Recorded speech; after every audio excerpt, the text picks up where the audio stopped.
الصلاة خير من النوم. الصلاة خير من النوم. الله أكبر الله أكبر. لا إله إلا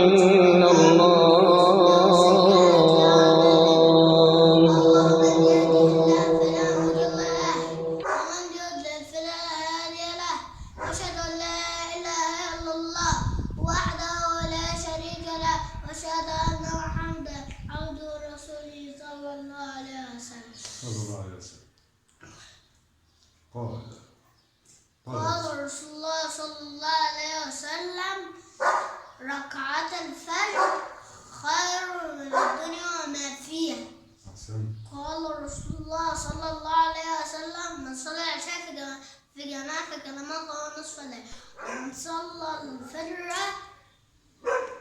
ومن صلى الفجر في جماعة فكأنما قام صلى الليل كله.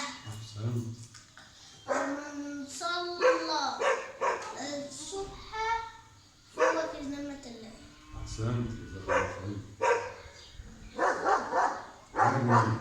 قال الله تعالى: يا بني أقيم الصلاة وأمر بالمعروف وانهى عن المنكر واصبر على ما أصابك إن ذلك لآيات القوم الكافرين. إن ذلك من عزم الأمور. يا بني أقم الصلاة وأمر بالمعروف وانهى عن المنكر واصبر على ما أصابك إن ذلك من عزم الأمور. لأهميتها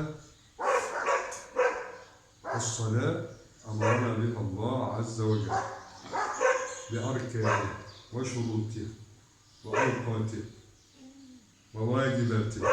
وجب علينا أن نحافظ على الصلاة في جميع أوقات الصلاة، ثم أنه سيصابك أذى من الناس عندما تأمر بالمعروف وتنهى عن المنكر. عندما مش بتخلي ابنك يصلي ليه؟ لا، مش للدرجة دي. يعني المفروض تخلي ابنك يصلي. علاش انت ما بتصليش ليه؟ انت ما بتخليش ابنك يصلي ليه؟ لا، احسنت، جزاك الله خير.